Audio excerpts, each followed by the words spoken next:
Welcome back to How It's Made. Grateful elephants will know that ivory isn't used to make piano keys anymore. Pianists now tinkle the plastic. But few of the techniques involved in making a piano have changed over the years. How they're made is absolutely grand.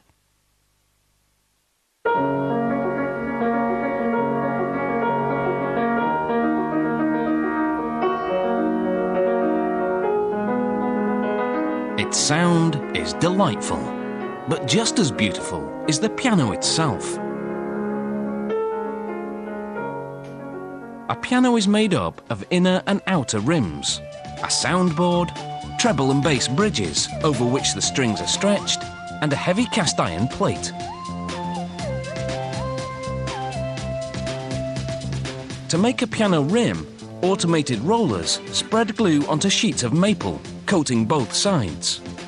Then the glue-soaked sheets are layered 5 to 8 deep, depending on the model of piano. The wet layers of wood are fed into a rim press. An impact wrench, powered by compressed air, turns the clamp screws. The screws bend the wood into a piano rim form. The pressure on the layers is measured with a torque wrench. Steel arms reach across the wood, holding the shape while the glue dries. After 24 hours, workers loosen the machine's grip, and the rim now holds its contour. Now it's onto what's called the conditioning room for more drying out. The piano rims stay in this warm, arid room for 30 days. To make the bracing structure, glued struts are placed inside the rim, and pressure is applied with a clamp. The framework remains in this position for an hour while the glue dries. This piano will also have a tension resonator for extra support. Steel turnbuckles attach to a centre hub. They're tightened with a wrench.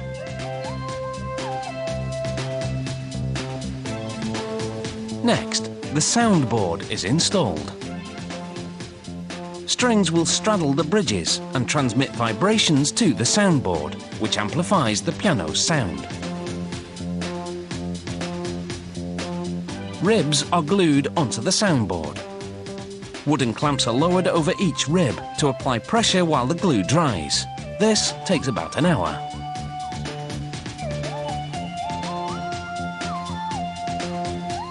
Next, the ribs are thinned around the edges with an automated cutter. This will allow the soundboard to resonate freely when the piano is played.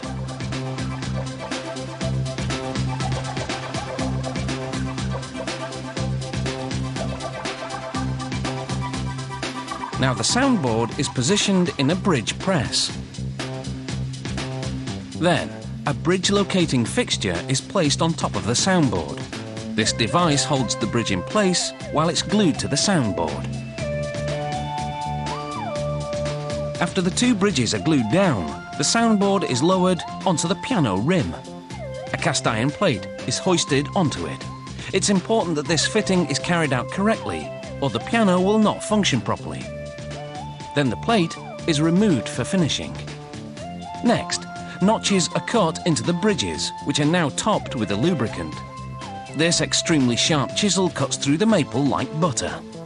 Each notch will cradle 3 piano strings, giving them freedom to vibrate.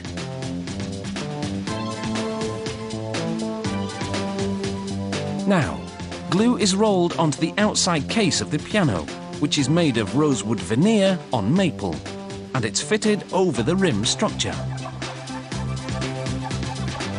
A mechanical clamp holds it in place for an hour while it dries. Then the entire piano is placed on its side.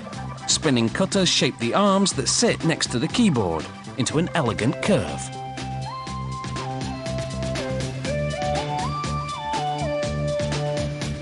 This is called a vertical stroke sander. It's run along the side of the piano.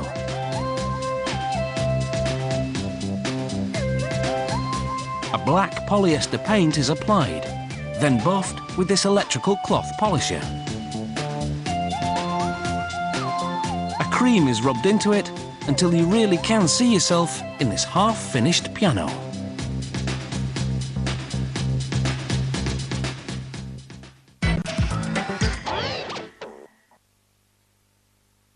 grand piano can cost as much as a luxury car, so a budding pianist will need raw talent and deep pockets.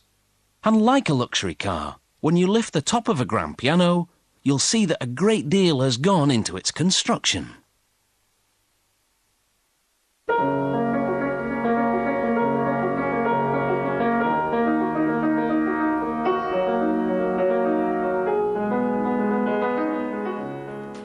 The bass and treble bridges are now fixed to the soundboard of this half-finished piano. Then, to add glamour, they spray gold paint onto the cast iron plate. The next step involves the pin block, which holds all the stress. It bears 45,000 pounds of tension from the strings and transfers it to the iron plate. The maple pin block is drilled through holes in the iron plate over it. The holes are for the tuning pins, hence the name pin block. Pieces of steel wire are unfurled from large coils. Using a vice grip, the end of the wire is twisted into a neat loop. Then, they're hooked onto a hitch pin on the back side of one of the bridges, making sure it runs between the guide posts over the bridge. Now the wires are threaded through another guide called an agraffe. The wire is snipped to the exact length required. Then the wire is wrapped onto the tuning pin using a device called a stringing crank and tapped into a hole in the pin block. Then, with the aid of a pneumatic hammer, the tuning pins are driven into the pin block. Now the string stretches from above the bridge to the pin block. Each string is under a tension of up to 425 pounds. Again, a force that will be kept in check by that heavy cast iron plate. Felt-covered blocks called dampers are placed above the strings to stop them from vibrating when a note is played. Parallel bends are made in the damper wires using pliers, so they're aligned. The key frame is pounded to check it for any gaps. The gaps are smoothed out, and bits of wood are shaved off with a strip of sandpaper attached to a handle. Now, the piano keys are pressed in between steel guide pins that have been installed in rows on the key frame. An air cylinder is used to push the back check into the end of the piano key. The back check is a piece of wood covered with felt and leather that will catch the piano's hammer after it strikes a string. To make the hammers, the felt-covered top is glued onto a thin piece of hornbeam, a species of very strong wood. When a pianist hits a key, it will catapult the hammer into the string, and that produces a note. Now the hammers are aligned to be perfectly parallel, using a plastic square as a guide. This is called squaring it up. The tail of each hammer is sanded with a file, so there'll be no sharp edges to damage the back check. Then the hammers are attached to the top of the keyboard with screws. Now, weights are placed on each key, and the rail is gently tapped to get the hammers moving. This tests the amount of effort it would take for a pianist to push each key down.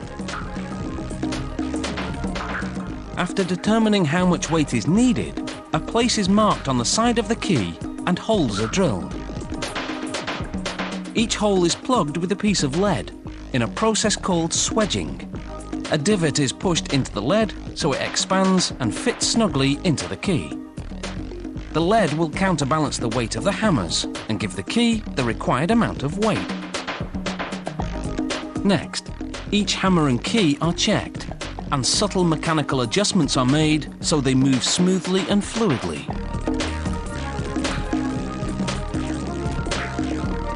The hammer action is fine-tuned using a special tool to adjust the driving mechanism. The piano is now ready for the hands of a skilled pianist and the ears of an appreciative audience.